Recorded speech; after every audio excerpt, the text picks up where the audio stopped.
A quick thank you to our sponsor, Vetsy. If you've ever wished there was a faster way to get reliable answers during a busy day, that's exactly what Vetsy is built for.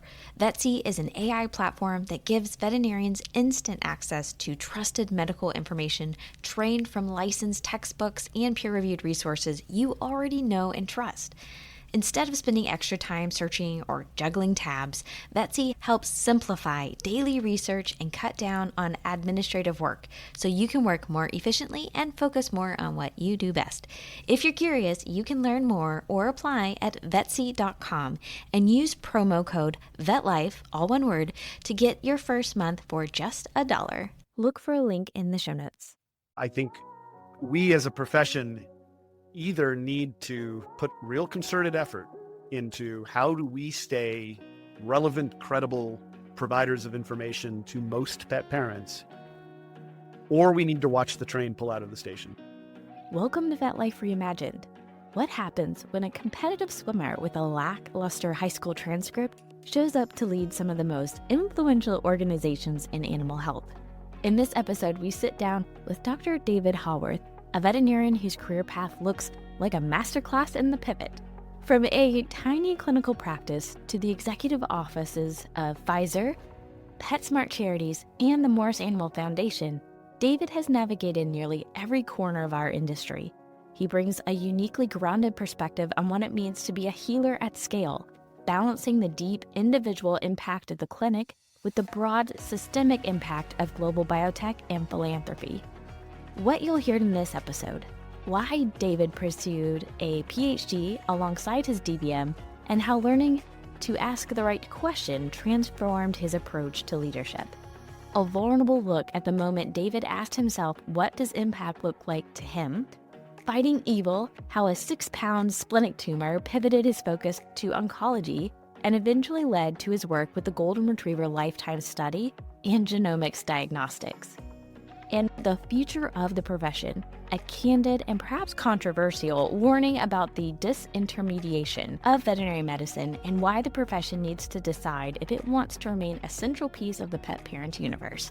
Whether you are a student wondering where your career could go, or a seasoned practitioner feeling the shift in the neighborhood of pet care, David's insights offer a powerful roadmap for staying relevant in a rapidly changing world. So let's get to the conversation with Dr. David Haworth. When did you know you were interested in veterinary medicine?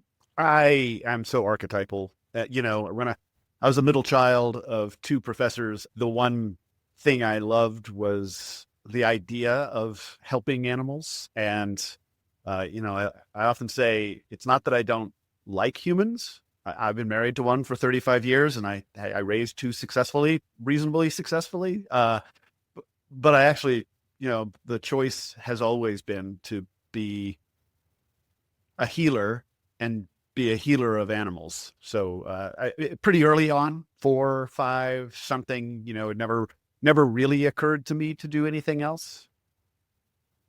Well, that's interesting because you also told me a little bit about your parents. You said they were professors. I'd love for you to go a little bit deeper because they had some pretty interesting careers and career paths because they also had entrepreneurial businesses and things like that. So do you mind sharing just a little bit about what they did? I could wax eloquently about my parents for hours. They were amazing people who I've always just so looked up to. I mean, of course, I was a teenager, so I wasn't abnormal. I'm sure I thought that they were boring then, but as I've gotten older, the older I've gotten, the more impressive my parents were. So they were economics professors, started in the late 60s at Florida State University. Sometime in the late 70s with a couple of friends, they were like, this computer thing might become something. And so they started a consulting firm, mostly in statistics. My mother in particular was an econometrics specialist, so the statistics around economics.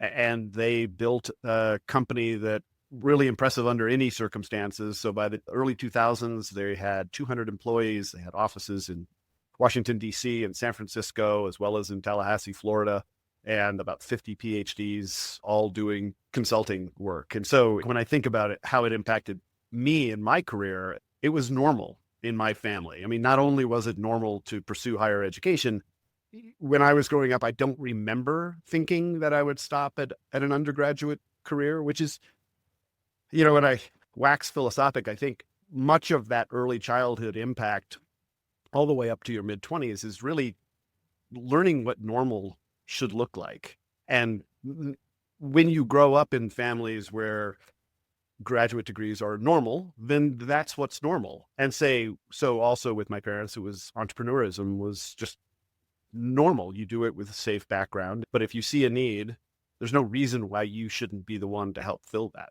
So yeah, they're pretty special. I could keep going. No, it's a really good start to into the world, I think, because it also gives you some empowerment to, take control and see what you can do in life. So I think that's a good start. There was never really any blaming Right. other people. The expectation was if you see a problem, there's no reason why it shouldn't be you to go fix it. And, again, it's only when you get a little older do you realize that that's not the philosophy in many households. So it's what's normal for you is not normal for everyone. And I'm sure that came up many times throughout your life. Oh, man. But you did a lot of advanced degree. And I will say also, you did your bachelor's degree at William and Mary, I saw, which my brother would be super jealous. He is a history buff, and that is like his dream school. He even got a t-shirt, and just because he thinks it's cool. So go Tribe. Gerald, funny story about William and Mary. I was a lackluster student in high school, to say the least. It was just, I couldn't find the passion. Classic, when I was interested in something like in biology, it was easy and fun, and I would do well grade-wise. If I wasn't, I failed trigonometry twice.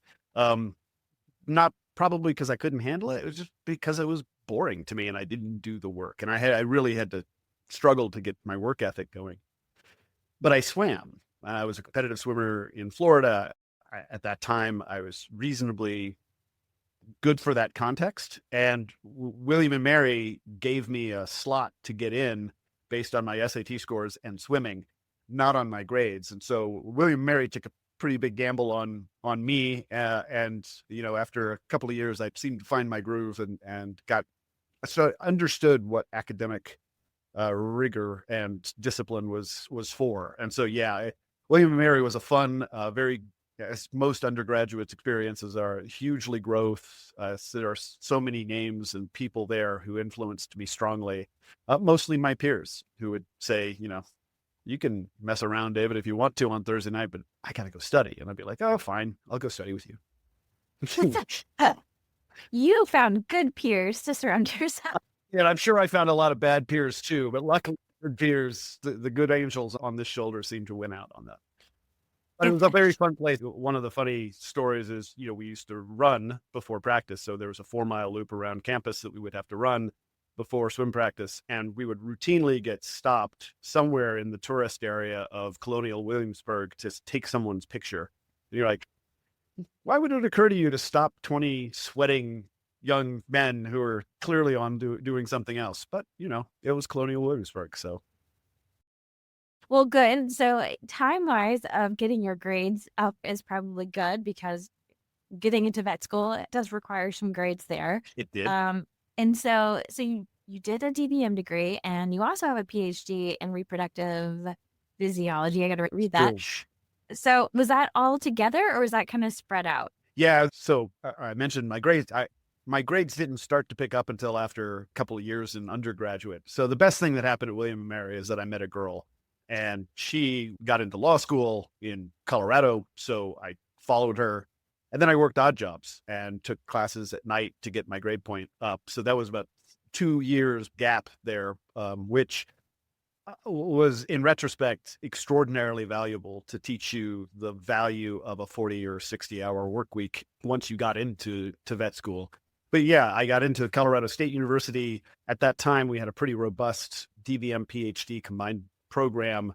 As far as the reproductive physiology choice to get a PhD in that, one of my professors at the time said, 2 reasons you go into graduate school for a PhD. One is you are just absolutely fascinated by an area and you want to devote your life to thinking about it.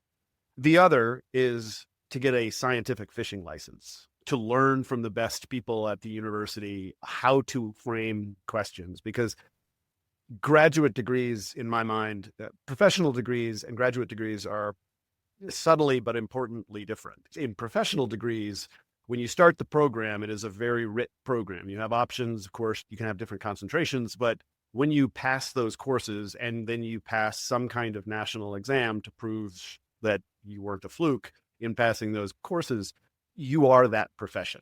Graduate degrees are different because, to get a PhD, at least at that time, I think the wording was you had to meaningfully advance the field.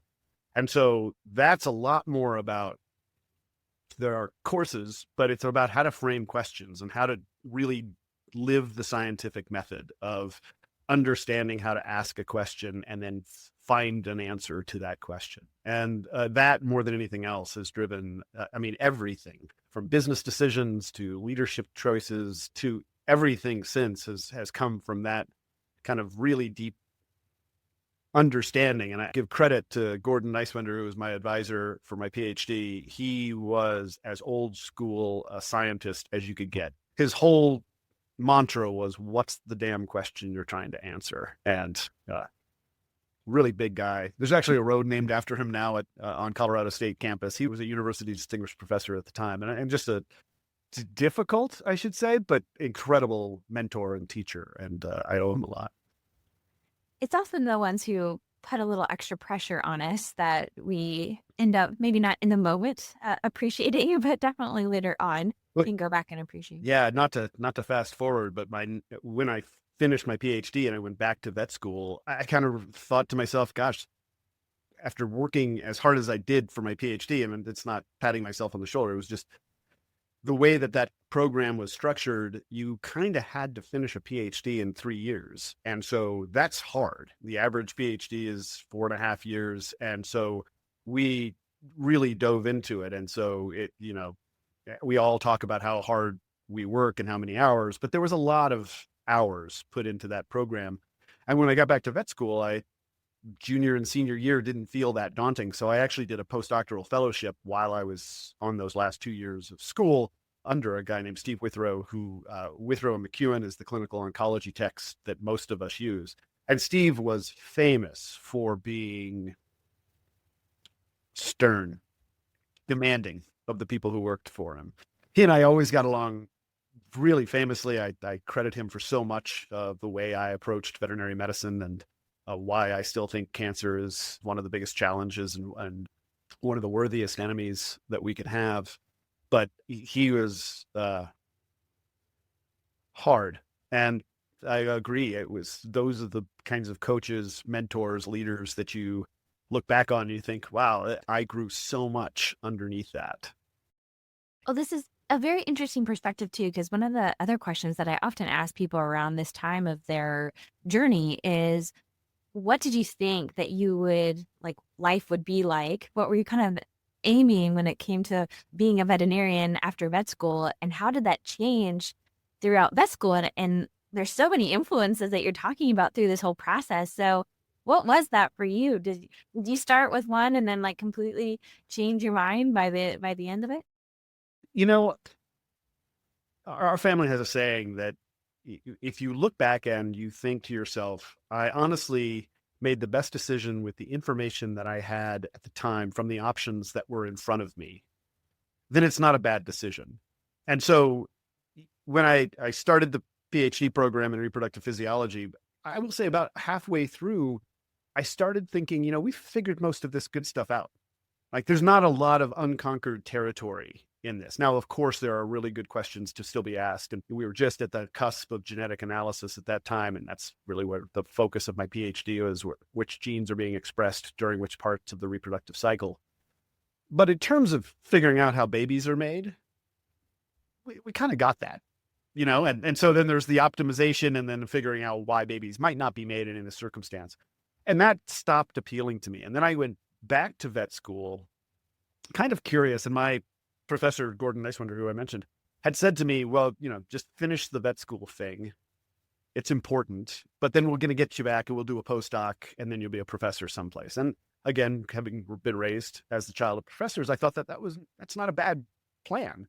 And then I saw Steve Withrow take out a splenic tumor as a third-year vet student. It was like, hey, there's surgery going on. And I went in and I saw this thing. And I don't want to make it too dramatic, but he pulled out of this, say, 70-pound dog, a 6-pound black, nasty, vascularized tumor on the spleen. And I thought, that's evil.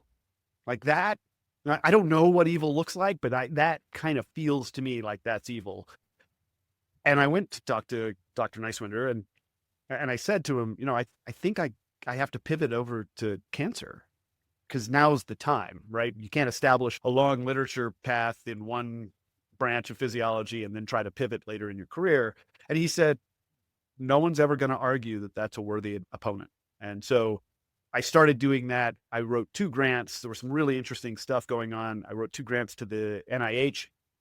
Neither of them got funded. And I thought to myself, I don't think I want to be a veterinarian and never practice veterinary medicine. And so, again, pivot, started interviewing with different practices, and ended up going to a practice in Spokane, Washington, 800 square foot practice, 2 doctors sitting between a Chinese restaurant and a dry cleaners. You can't make it up. It was so archetypal, small animal practice in a small town. And so that was where I went immediately following vet school. But I will say, again, in the pivot, there was a time, and I talk about it a lot when I talk to vet students about career paths. I say it was February in Spokane, Washington, not the most uplifting time or setting. I was sitting in my car about to go into practice, and I was very, probably on borderline depressed at that time. The practice wasn't working out great. The economics, of course, were very challenging for a young person with kids. My kids at that time were 3 and 5 years old. And I did the math, and I thought, okay, so let's just ballpark this. If I saw 5,000 new patients every year, which of course is an over-exaggeration, very few people see 5,000 new patients every year, but make the math easy. And I have a 20-year career. That means I'm going to impact 100,000 animals. Is that a big number or a small number? I ask vet students that because I think it is, again, back to what's normal for you. And is it a big number or a small number? The answer is yes, of course. It is a both big number and a small number. But for me, at that moment, there was a gestalt to say, that's not a big enough number for me. And I'm willing to have a shallower impact on individuals if I can have a broader impact on a bunch of animals. And so that was it. That afternoon, started sending out resumes to biotech companies all through California, or the rest of the world. And this is the year 2000. So it was a very weird time in our economy and world, and lightning struck. And I was able to get a position at Pfizer Animal Health, which is, of course, now is Zoetis. And we had 11 really great learning years in that environment. So that was sort of the pinball period of me ending up kind of where I was earlier in my career. But I got to experience just a whole bunch of different academics, small animal practice, and then finally landing in larger organizations. Well, and still having that small animal clinical experience, you still get it. Oh, 100%. You were in it, you get it. So you can carry that forward into those other scenarios that really need that perspective. That perspective is not always there. So it's really good of you to be able to go in with that passion and that insight and that vision of the purpose behind it. And I was thinking about this when you were talking about your PhD work and how important it was to know the question that you're asking. You said something about business too. And I was like, that is good. How to learn like business skills from that, because science and business don't always mesh super well. Well, I should say scientists and business people oftentimes don't mesh very well. And I think that's just a question of what are we prioritizing? And oftentimes we get this conversation happening in veterinary medicine where veterinarians are not good business people. And I think the issue is that veterinarians are often making decisions based on non-financial priorities. Either it's in the best interest of the animal or it's the best interests of the clinic. And as a result, when I would say more one-dimensional business people look at those decisions, either in prospect or retrospect, then they're saying, oh, that was a bad business decision. And you think, nope, it was a good decision, whether it had financial implications that you wouldn't have chosen. So yes, I think that the real thing, when you're fundamentally asking questions, it's what are you really asking? And that carries through all walks of life. Yeah. If you could summarize that, like a decade of your career, your experience with Pfizer, like what do you feel like were some of the most impactful things that you learned during that time that you could take to the next step?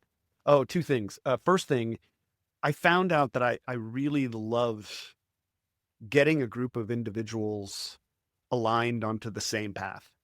And oftentimes you go into these things thinking that you're all on the same path. But I think that's the subtle art of leadership is making sure that everyone has articulated and had an opportunity to talk about where they think this path goes. And then having a consensus position, or in absence of consensus, if that's just impossible, then having a very clear autocratic decision of, nope, that's the next step that we're going to go.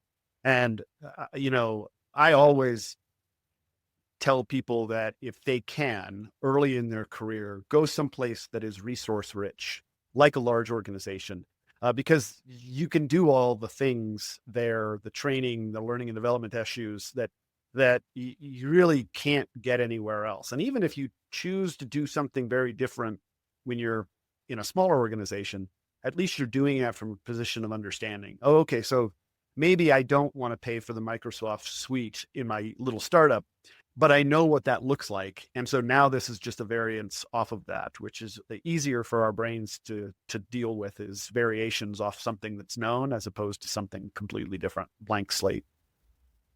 So that's one. Number two, I found out that I really like business. The throwaway line is that I love reading the Wall Street Journal as much as I like reading scientific journals. And just because of the dynamic that it allows us to have, business is sort of, it's hunting parties and village life fast forwarded 2,000 years.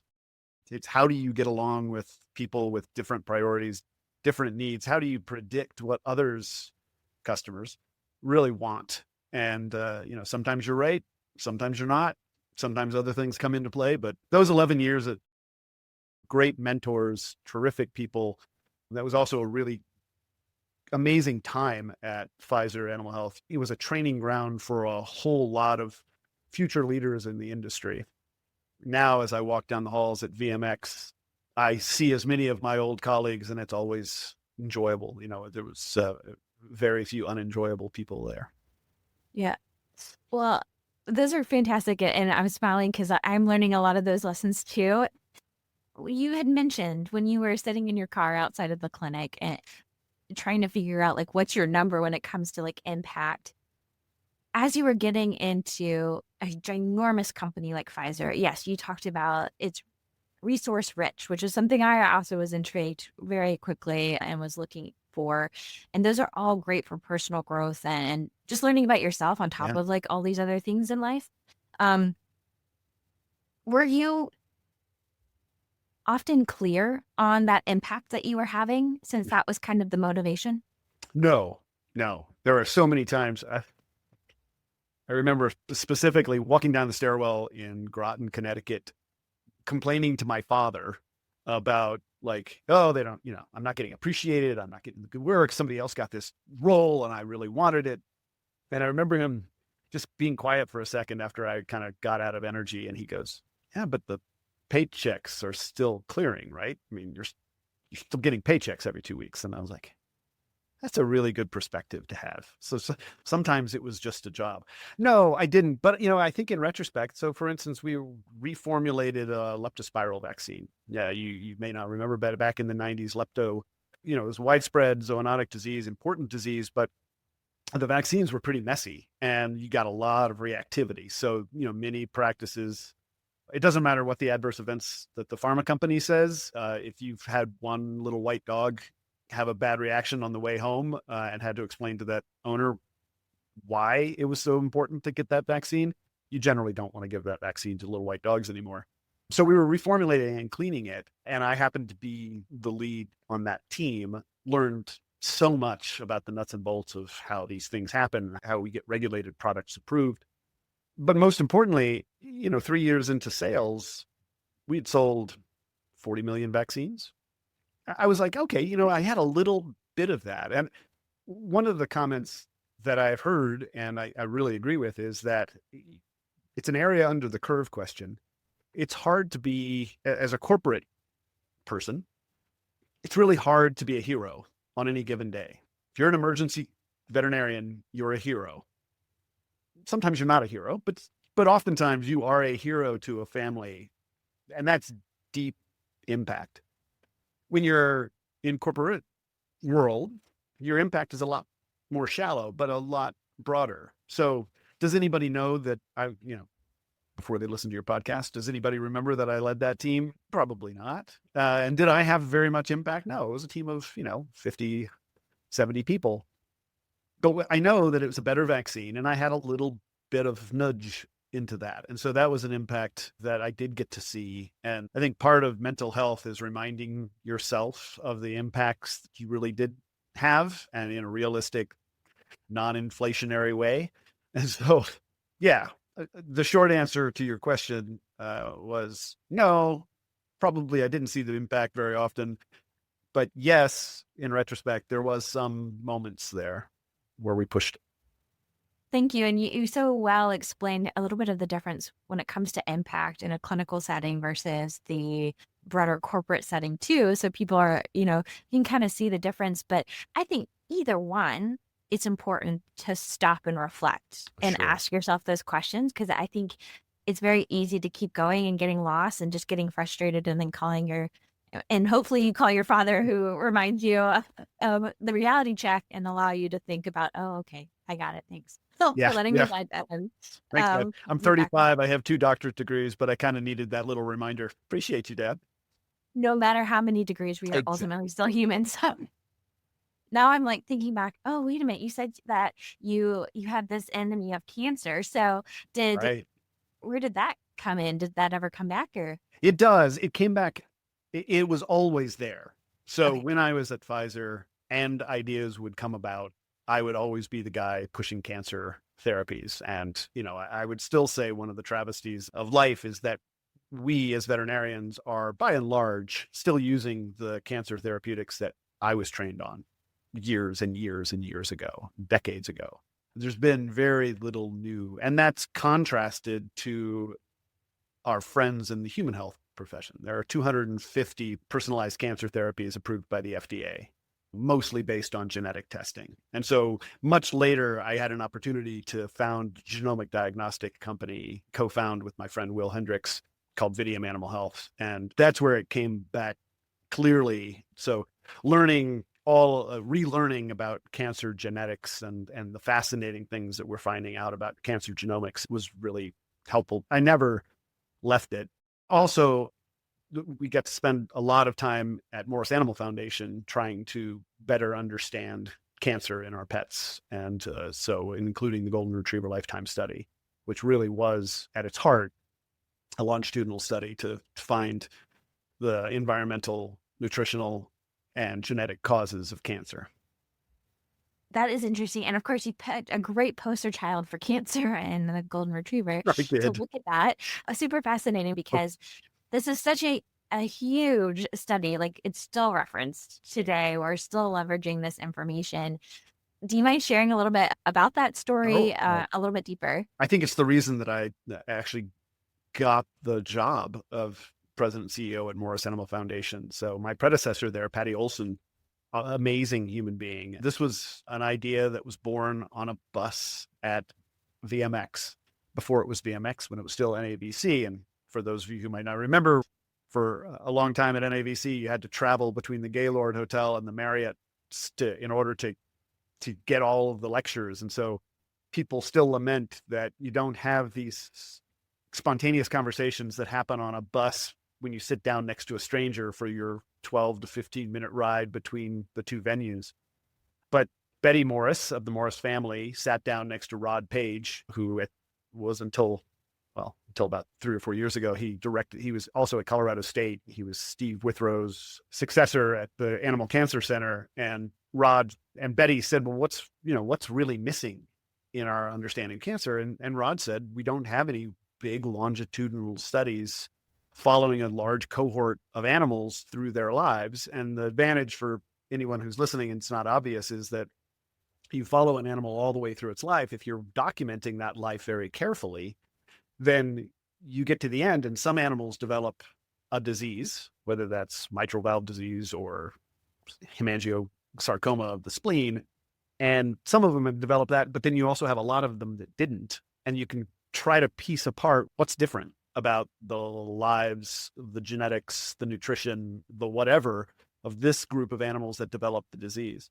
And so the Golden Retriever Lifetime Study was 3,000 Golden Retrievers in homes across North America. And every year, the owners would fill out a pretty deep questionnaire. I used to call it a 2-glass-of-wine questionnaire because it would take you that long. And about everything around that dog's lifestyle and what they ate, where they lived, how they lived, where they slept, how much exercise they got, et cetera. And then the dog would go to the veterinarian. The veterinarian would fill out a much smaller questionnaire because we knew what we were asking of them. But also we got biosamples from each of these dogs. So we got about 65 mils of blood. We had urine, feces, hair samples, nail samples, and of course the genetic swabs were done early in their lives. And so they have a huge biorepository of information, not just actual biological samples, but data samples as well. And so, yeah, ideally, it's going to be a fantastic resource for a bunch of studies and findings that happen as we go along. And yeah, we did pick Golden Retrievers primarily because we know that they're overrepresented with cancer. But also we had incredible support from the Golden Retriever Association of America, so the Golden Retriever Club. And so there were a lot of reasons. I also smile when people say, yeah, but how applicable are those to other breeds? When we talk about models, experimental models, I think Golden Retrievers are a reasonable model for dogs because they're dogs, And it's helpful to have as many controls as possible. And so getting a single breed eliminates some of the confounding factors when a lot of them, all of these things. So yeah, that's exactly right. I mean, most Golden Retrievers are kissing cousins of each other. And so by reducing that genetic variability, it actually helped us be able to piece apart things. Yeah. So what, for your perspective, what is your favorite thing that you learned from this study? Oh, well, I'm pretty biased. I had participant number 1199 was my dog, Bridger. And Bridger passed just last summer at a goodly age, almost 14. And, being able to participate in that and seeing I'll get to what the actual finding is that I get excited about. But there's right now a lot of confirmatory studies that happen. And I think sometimes we, as some might say, overeducated individuals, don't like confirmatory studies because we say, well, we obviously knew that. But I would make an argument that confirmatory studies are the foundation by which we build good new knowledge. And I think we will talk about HABRI a little bit later, but the point is you learn what you already know. And what we found was the main types of cancer, we actually have solid numbers. When I was going through training, we had pretend numbers. We think that Golden Retrievers get a lot of lymphoma, hemangiosarcoma, osteosarcoma, but we didn't have real numbers associated with that because all you could really do is find how many hemangiosarcomas and Golden Retrievers had presented to the Penn Vet Small Animal Hospital and in their database, and then estimate how many is in that catchment area. And so then you estimate how many pets have gotten cancer from that. now we have a real clear understanding, and we have a denominator and a numerator, and so we know it. To me, right now, that's really where the value is coming out, is that we're getting very clear, very robust, and very well numerated confirmatory data examples. So what's a normal AST as the dog progresses? There are very few places in the world where you got every year the same group of animals getting full biochemical profiles. And some of those, I think some of the really exciting stuff is going to become, how do we predict and prognosticate what's going to happen based on early indicators? And some of the stuff coming out of IDEX right now, some of the stuff coming out of Antech, very exciting when you start saying, okay, that's not out of normal range, but I'm seeing a trend, and we probably need to think about being proactive, which gets into longevity research and the stuff that gets me really excited right now at this point in my career. Exactly. And if people listen to me enough, they know I have an interest in technology. And that's also where I think technology can accelerate some of our understanding, is the ability to handle a lot of the data so far. Non-obvious associations, I think, is one of the true real values of AI. I think, because these are huge and complex data sets that we really don't understand. And someone's going to have to help us, because our brains, we don't have the tools in here to be able to do it ourselves, but AI certainly can. It doesn't get distracted and tired like I do. That is such a cool experience, and it led into the getting to a whole nother company where you could really start to dive even more into the genetics and cancer and things like that. Becoming president of, is it Vidium? It was Vidium, yeah. Mm-hmm. Yep. Animal Health. So what was the story about getting that role, and what did you exactly do there? And you may have to break it down for me, because I'm still trying to figure out exactly what it is. I think that the ugly truth is, so am I. Okay. After I left Morris Animal Foundation, I was president of PetSmart Charities division. So I was a senior vice president at PetSmart, president of the charities in the US and in Canada. In Canada, PetSmart Charities is by far the largest of the animal welfare charities. Amazing organization. So $15 million a year going to rescues and shelters in Canada, about $70 million a year going in the US. It is the power of the point of sale. I used to smile a lot, and that really this is about guilt. So you just bought a $15 toy for your dog who probably doesn't need another $15 toy. And someone reminds you that, oh, you could also give $1, $2, $5, $10 to help pets in need. And so 22% of people who use their credit card at PetSmart, in fact, give, and the average donation is $1.56. It was the best job that you can have. Very few people will ever come and yell at you as the head of that charity saying you didn't do what I wanted you to do, and because I gave you $1.56. So fantastic exposure to animal welfare. Again, it was another large organization that I got to navigate, sometimes successfully, sometimes not so successfully, and got to really go deep and understand the animal welfare community as well as a retail organization. After about 4 years, I transitioned out of PetSmart Charities. I was done reporting to boards, and I was just going to be a consultant. Consulting seemed like it was a fun, easy thing for me to do. And one of my early consulting was building up a business plan for a brilliant professor at the Translational Genomics Research Institute in Phoenix, Will Hendricks, who has a real passion around the genomics of cancer. And so, to make it as straightforward as you can, cancer is a disease of the genes. So as mutations happen, it turns on or turns off genes that allow cells to become stupid and stop paying attention to the rules. And the biggest rule, of course, is you don't divide uncontrollably. And if you do divide a lot, you make sure that you're respecting every other organ in the body, every other cell in the body. And cancer cells just don't. They divide uncontrollably, and they ignore the needs of the whole, which is ultimately how they kill us.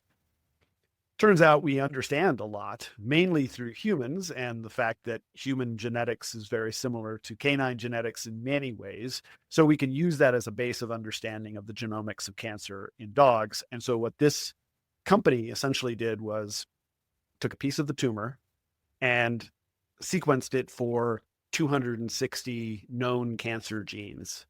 And when we got that information, okay, this tumor, no matter what it is or what name we've put on it, this tumor has these mutations and therefore might be susceptible to this drug, which isn't approved for dogs because the markets are just never going to be big enough for those drugs to get approved for this narrow indication of HER2 positive mammary carcinoma. But in humans, it has been. And of course, thanks to the Animal Drug Use Clarification Act, we as veterinarians can use things off label. And so we would encourage and try to help educate veterinarians to use these drugs, which could be applicable and might see impact. And we saw tremendous success. There were a lot of cancers that looked like they were, buy the small bag of dog food, don't buy the big bag of dog food kind of cases. And those animals are still with us because we had some really inquisitive, progressive veterinarians who wanted to give their patients the very best shot that they could. You're fighting the devil, the evil. Well, in that case, I think certainly with a great team of people, we might have been able to impact it at least in a few cases. That company was acquired by Anavive at the end of 23. You've done so much, so I'm running out of time, of course, to be able to ask you about everything I wish I could. So I want to ask 3 questions. They're probably going to be big. So okay, I'll try to be succinct. The first one is, I did want to go back because, like you said, you've worked with PetSmart Charities, which I think is a unique perspective of understanding pet need and how that's connected to human beings, but then also your work with HABRI and understanding the human-animal bond. We had such a good conversation, and you pointed out something that was really unique about the relationship with pets, and you compared it even to human relationships with our children. Right. And how when we have pets, it's different because it's a promise that we are going to take care of them until basically forever and ever, until we death do us part. And with children, while we adore them and hope, yes, that we raise them in a way that they want to come back and visit sometimes, we are raising them to go off on their own where we are no longer responsible for them. So I would love for you to share a little bit about what you have learned and where you are today when it comes to the human-animal bond. Sure. That's a big question. So we started the Human Animal Bond Research Institute in 2010, and there were 4 of us at the beginning. Bob Viteri from the American Pet Products Association, Charlie Piscatello from Petco, Mike McFarland, and me at Pfizer Animal Health. And Mike ended up being Global Chief Medical Officer for Zoetis, still one of my dearest friends. But he and I had to split the budget. I was in business development at the time. He was in operations. And we both exited that meeting saying, we've got budget this year. For anybody who's lived in large organizations, if you don't use all your budget, you don't generally get the same budget next year, which seems like a strange hamster wheel to be on, but it's still the game that you play. And I said, yep, great, but I don't want to be on the board. And he said, well, I don't want to be on the board. We're both too busy for this. And so we did the way all great decisions of life should be done, which is rock, paper, scissors. And Mike lost. And so Mike went onto the board, but then they conspired, I would say, against me and said, well, you're the only one here with a science background. You need to lead the research working group. And I have led that happily and proudly ever since. So we've done, I think there's about 60 studies that have been funded through HABRI. It's a really unique organization, cross industry, where lots of different players, different types of companies have been associated with it and are sponsors of these studies. And really it comes down to the heart of our industry, which, all of us base our businesses on the human animal bond. And there's a lot that we already know about the human animal bond. It goes back to the confirmatory studies. So for instance, we've done a lot of work with therapy dogs in hospitals and how do those actually impact? And so one of my favorite studies is that it shows when you have in pediatric intensive care units, if there is a therapy dog present, it reduces the amount of sedation and pain control drugs which are administered to these patients. Again, you think, well, yeah, that makes sense. But you didn't have any science behind it. You didn't have the data to be able to then go to the hospital administrators around the country and say, hey, look, this is a well-done study. We know we can help you if you allow for therapy dogs to be in these hospitals. So what have I learned around the human-animal bond? One is that perpetually pediatric relationship that we really have. We don't have good words for it in English, but I do think this is not like, they're not fur babies, or maybe they are eternal fur babies. They're always going to be babies, even though they're maybe senior pets. And then the second thing is, I think it's really important to recognize that the human-animal bond is actually very species dependent. The bond that I have had with cats who have shared my world with me is a very different bond than the bonds that I've had with dogs who've shared my world with me. And the same goes for people who have deep connections with their horses or with cattle, or for that matter, even with reptiles or with fish. I mean, I think that we need to respect those things. And I love the fact that we're having a renaissance of cat care right now, where people are really starting to understand that cats have been underappreciated from a commercial or product sense, as well as just underappreciated. The bond that we have with cats is so different, unique, but also extremely valuable. Or there's no lesser or greater than, it's just different. I love this concept of the human-animal bond and the way that pets, animals have positioned themselves or been positioned in our society now, and also watching on a global scale and seeing how it's happening in different parts of the world. Just saw this really cool video about a dog beach and wolf stock that happened in Dubai. So, not exactly where you would say this is the heart of the human-animal bond, but it was huge. There were thousands of dogs running around having a great time, and pet owners all getting to enjoy that experience together. Yeah, we could do a whole podcast on that. I have a big heart for it as well. So, well, it kind of leads. I'm in. All right, we'll schedule that one.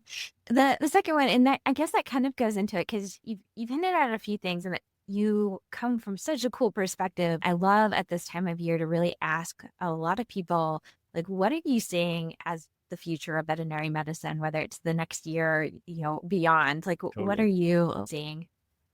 So I would say that the biggest thing that I'm seeing is the disintermediation of the veterinary profession. I don't know how I feel about it, because I will admit to mixed feelings, but I think that we may, as a profession, have allowed the human-animal bond to outgrow us a little bit.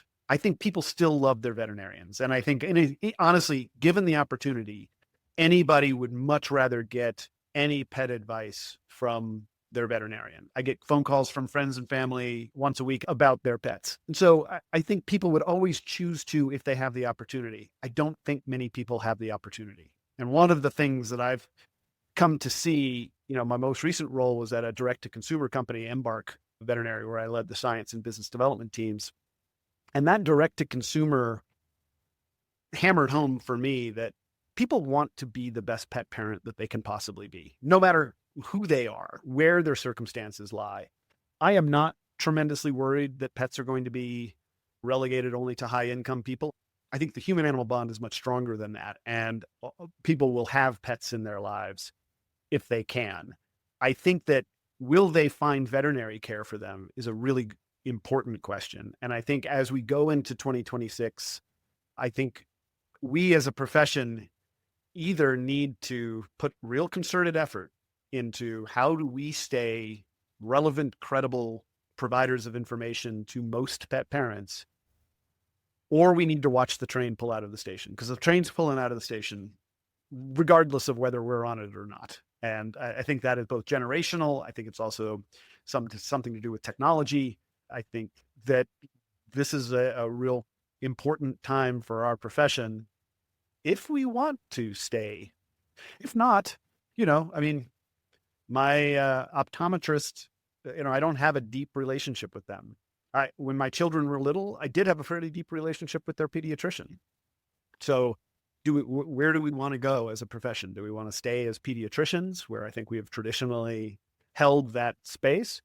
Or do we want to go to a place where, maybe we don't have that centrality, that center of gravity for pet parent universes? And maybe, somebody else will fill that need for them. Yeah, that's a good point. It's a big year to kind of make a decision and start acting upon it if we want to do something about it. So yeah, I mean, I think right now we as a profession are very inward focused. Whether it's labor issues or educational issues or mid-level practitioners, and I think those are all really important conversations to have. Make no mistake about it. But I think we are so focused on each other right now as a profession and our own health and how do we keep our house together. We're not really paying attention to the neighborhood, and the neighborhood is, they're moving on. The pet parents they're going to find information somewhere. And, if it's medical information, I sure hope it's still veterinarians or veterinary-based resources, but I don't know. yeah. Ooh, leave that with a big fun bubble over head at the end. No. Well, and so I always love to end on gratitude, though. So we always leave on a good note. Totally. So when I say what's something you're really grateful for, what are the first things that come to your mind? Oh, I am so grateful for the people in my life. And let me just backstep a second. I'm not really sure if that's a negative thing. This idea that veterinarians aren't the centrality point. I mean, I think there's a part of us that would like to stay central. Everyone wants to be central. But really, for the betterment of the 90 million dogs and 100 million cats that we have in North America alone, we're a small profession. We might not be able to meet all the needs that are there. And so maybe we shouldn't be so discouraged that there's a void that will eventually be filled. I'm a big believer in the free market. And so whether all of us are part of that or it's just not. So I am grateful for that as well. I think we have a lot of challenges as a society right now. I think that there are some trends that aren't positive, but I see so many positive trends, particularly when it comes to pets and the way people feel about pets in their lives. And so I've got a lot of gratitude about everything in my life. But I think for the purposes of this conversation, I've got a little 3-year-old golden retriever who's sleeping right next to me with her little lamb. So I'm pretty grateful for her too. Aw. David gives us a lot to think about. He brings such a broad and important pet health industry perspective. He can speak to some of the most innovative spaces in veterinary medicine and speak from the point of view of today's pet parent. As David warned, the train is pulling out of the station regarding the future of pet care. Now is a decision moment if we will remain the trusted pediatrician as a pivotal part of the human-animal bond or watch from the station platform. If you want to learn more about the possibilities in veterinary medicine and challenge your perspective, please follow the show and leave us a review on Apple Podcasts or Spotify. And if you have thoughts about this episode, I would love to hear them. Use the text link in the show notes to share them with us.